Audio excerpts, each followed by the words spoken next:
আসসালামু আলাইকুম। তাবলিগের বয়ান হইতে পড়া হইতেছে। আমার দেহ আমাদের ভেতরে ও বাইরে এত ধরনের জিনিস সংযুক্ত হওয়ার পরও আমার গঠন খুব হালকা ও আমার গতি খুব দ্রুত। আরও ভালো করে দেখলে বোঝা যাবে যে আমার দেহটিকে তিন ভাগে তৈরি করে বিশেষ জীবনতার সাথে এক খণ্ডকে অন্য খণ্ডের সাথে জুড়ে দেবেন। চৌকিদারের মতো আবার কোমরের দাসের পেট বেঁধে দেবেন। তার কালো পোশাকের মতো আবার গায়েও কালো উদ্দীপ চড়িয়ে দেবেন। তারপর হে মানুষ, আমার গঠন ও সৃষ্টিপূর্ণ হলে সেই দুনিয়াকে তুমি শুধু তোমার নিজের সম্পত্তি মনে করছো। সেখানে বিশ্বস্রষ্টা আল্লাহ পাক আমাকে প্রকাশ করবেন। তুমি যেসব জিনিসকে কেবলমাত্র তোমারই ভোগের জন্য বলে ধারণা করছো, সেই সব নিয়ামতের মাঝে তোমার মতো আমিও চলাফেরা ও ভোগ করতে থাকবো। তোমরা মনে করে থাকো পৃথিবীর যাবতীয় জীবজন্তু ও সব ধরনের জিনিস শুধু তোমাদের সেবার জন্য সৃষ্টি হয়ে আছে। কিন্তু আমি দেখতে পাবো আল্লাহ তাআলা গোটা মানব জাতিকে আমার সেবক ও খাদে বিযুক্ত করিয়াছেন। তোমরা দিন রাত অক্লান্ত মেহনত করে ক্ষেত নিরাবে, বীজ ছড়াবে, আমি শেষ করে জমিকে উর্বর করবে, গম, ধান, নানান ধরনের তরকারি তৈরি করবে, শাকসবজি ফলাবে, সেগুলো ঠিক সময় মতো কেটে শুকিয়ে ভেঙে তার শ্বাস দিয়ে যে কোনো সুরক্ষিত জায়গায় লুকিয়ে রাখবে। এবার দয়াময় প্রতিপালক আমার মতো ক্ষুদ্রাতি ক্ষুদ্র দাসকে দাঁড়িয়ে দেবে, কোথায় রেখেছো তুমি ওইগুলো? আমি মাটির নিচে আমার গর্তের মূল ঠিকানায় পৌঁছে দেবো। তারপর তোমার দীর্ঘদিনের মাথা ঘাম পায়ে ফেলা সঞ্চিত শস্য আমি সামান্য মেহনতে দখল করে নেব। 1 বছরের বেশি সময়ের খাবার দিয়ে কেটে পড়বো খুব কম সময়ে। তুমি সঞ্চয় করলে তা নানাভাবে অনেক অবস্থায় হওয়ার ভয় রয়েছে, কিন্তু আমি এমন সুরক্ষিত নিরাপদ জায়গায় সতর্কতার সাথে জমিয়ে রাখবো যে তার সামান্য শস্য নষ্ট হবে না। আবার দেখো, আমার সমৃদ্ধ শস্য শুকাবার দরকার হলে খোলা মাঠে জমির ওপর ছড়িয়ে রেখে দেবো। ওইদিকে বৃষ্টি আসার আগেই তার আগামী বার্তা দয়াময় প্রতিপালক আল্লাহ রাব্বুল আলামিন আমাদের জানিয়ে দেবেন। আমরা অত্যন্ত ক্ষিপ্ততার সাথে ওই শস্যকে নিরাপদ জায়গায় নিয়ে যাব। সেখানে বৃষ্টির পানি পৌঁছাতে পারবে না, আমাদের সংরক্ষিত ফসলও নষ্ট হবে না। কিন্তু হে মানুষ, তোমরা এত অজ্ঞ যে যদি মাঠে শস্য জড়ো করে রেখে দাও, ঠিক তখনই বৃষ্টি বা ঢলের পানি এসে পড়ে, তবে তোমরা তা ফসলকে রক্ষা করতে পারো না। কারণ বৃষ্টি বা ঢলের আসার খবর তোমরা আগে জানতে পারো না। আচমকায় আসে পানি, শস্য নিয়ে যায় ভাসিয়ে, কিছুই করার থাকে না তোমাদের। কাজে আমি সেই মহান রব্বুল আলমিনের কৃতজ্ঞতা কেমন করে প্রকাশ করব, যিনি আমাদের এমন সুখ স্বাচ্ছন্দ্যের ব্যবস্থা করিয়া দিয়েছেন। তিনি যিনি যিনি একটি তুচ্ছ বালুকণার মতো ডিম থেকে এমন সুন্দর ক্ষিপ্ত চতুর্পিঁপড়ে তৈরি করিয়াছেন, আর তোমাদের মধ্যে এমন সৃষ্ট জীবকে এত জ্ঞান গরিমা দেওয়ার পরও আমাদের মতো সামান্য প্রাণী সেবক করিয়া দিয়েছেন। কেমন করে তার শুকরিয়া আদায় করব, কী ধরনের গুণাগুণ তার জন্য গাইব, তার বহিবাগ কোনো ভাষায় প্রকাশ করব। ছোট বড় লম্বা বেটে প্রাণীদের মাঝে এমন কেউ নেই যে এইভাবে আপন ভাষায় মহৎ সৃষ্টিকর্তার অপর বহিবা ও হাসি প্রশংসা কীর্তন না করে। শুধু প্রাণীরা কেন, প্রত্যেক লতা পাতা এমনকি জড়পদার্থগুলো বিশালাকার পর্বতমালা থেকে শুরু করে ছোটো ছোটো বালুকণা পর্যন্ত বিশ্বপ্রভুর তাসবিহ পাঠ করছে, প্রশংসা বর্ণনা করছে, স্থবিত গাইছে, এবং কিন্তু অনবস্ত্র মহাচ্ছন্ন মানুষ তা শুনতে পায় না। আল্লাহ তাআলা বলেন, নিশ্চয় তারা সৃষ্ট পদার্থ সময় তাসবিহ শোনা থেকে আনমনা বা অচেতন হইয়াছে। আফসোস। 6, দয়াময় দয়া তার সৃষ্টিতে কীভাবে ছড়িয়ে ছিটিয়ে লুকিয়ে আছে, আমরা তা দেখেও দেখি না, বুঝেও বুঝি না। এবার দয়াময় আল্লাহ রাব্বুল আলামিন অপর মহিমার প্রকাশ মহাসমুদ্রের কল্লোল ধারা সম্পর্কে আলোচনা করব। একটি মহাসাগর সমগ্র ভূখণ্ডকে চারিদিক থেকে ঘিরে রেখেছে। সাগর, উপসাগর, নদ নদী এইসব থেকে বের হওয়া শাখা পোশাখা এদেরই আলাদা আলাদা অংশ।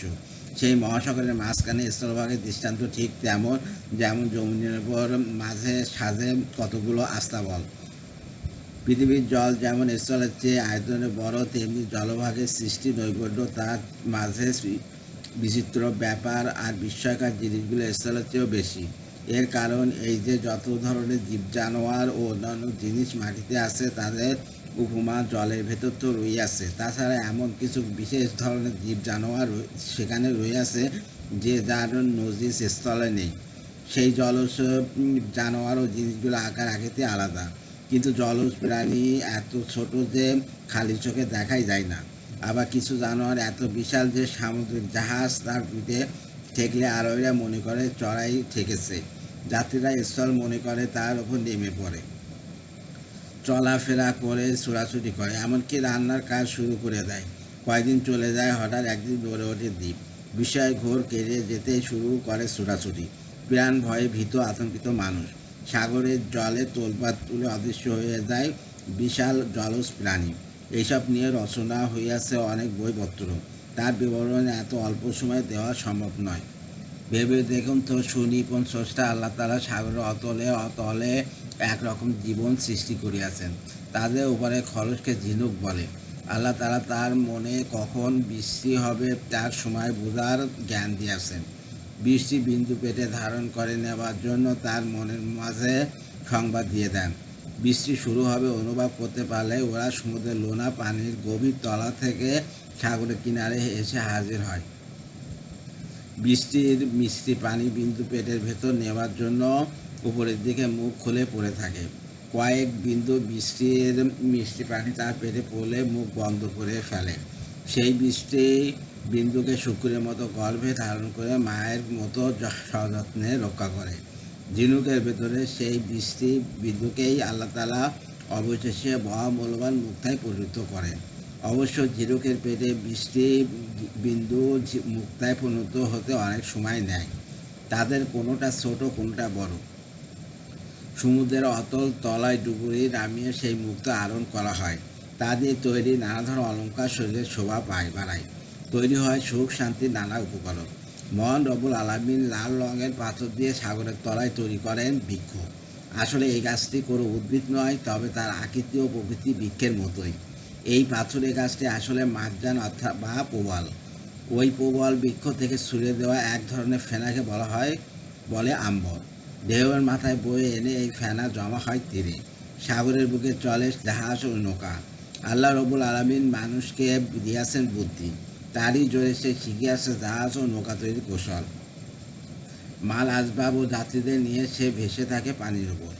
কত সুন্দর! ওইদিকে মাঝে মাল্লাকে বুদ্ধি দিয়েছেন, তার সাহায্যে অনুকূল ও প্রতিকূল বায়ু চিনে বিভিন্ন দিকে নৌকা চালিয়ে নিতে পারে। তিনি তৈরি করিয়াছেন তারা। আকাশের বুকে নক্ষত্রের পরিচয় শিখিয়ে দিয়েছেন মানুষকে।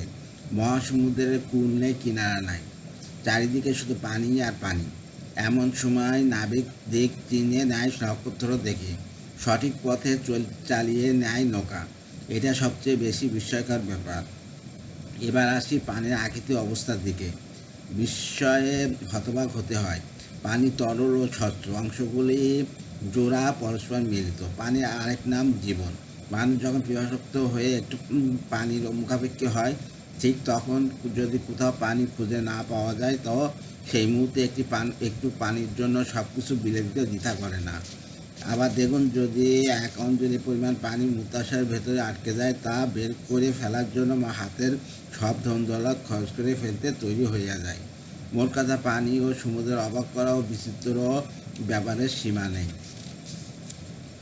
আল্লাহ তাআলা বলুন, তোমরা ভেবে দেখেছো কি, যদি পানি ভূগর্ভে গভীরে চলে যায়, তখন কে তোমাদের দেবে পানির স্রোত ধারা? আল্লাহ তাআলা আরও বলেন, তাদের জন্য একটি নিদর্শন এই যে, আমি তাদের সন্তান সন্ততি বোঝাই নৌকায় চড়িয়াছি। তাদের জন্য নৌকার মতো বাহন সৃষ্টি করিয়াছি, যাতে আরোহণ করে।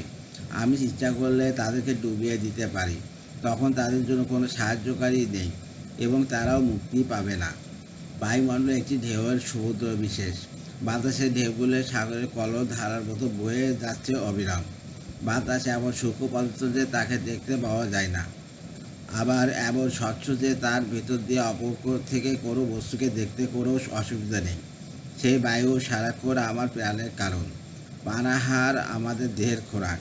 দেহ রক্ষার জন্য দিনে একবার মাত্র খাবার খেলেও আমরা বেঁচে থাকতে পারি। কিন্তু যদি সামান্য সময়ের জন্য আমরা বাতাস গ্রহণ করতে না পারি বা প্রাণের খাদ্য বাতাস ভিতরে না ঢোকে, তো আমরা বাঁচতে পারি না। মুহূর্তের জন্য আমরা তার চিন্তা করি না। বাতাসের আর একটা গুণ হচ্ছে এই যে, তার প্রভাব সমুদ্রের জাহাজ ও নৌকাগুলোর পানির উপর ভেসেও রইয়াছে, ডুবতে পারে না। আসমান তো অনেক বড় কথা। বায়ুমণ্ডলের কথা যদি আমরা চিন্তা করি, এই সূক্ষ্ম ও হালকা বায়ু স্তরের মাঝে বাতাসের সাহায্যে মহান শিল্পী আল্লাহ তাআলা কত বিচিত্র পদার্থ সৃষ্টি করিয়াছেন। মেঘ, বৃষ্টি, বজ্র, বিনাদ, বিদ্যুৎ, শিলা, তুষার, এইসব এই বাতাসের মাঝ দিয়ে তৈরি হয়।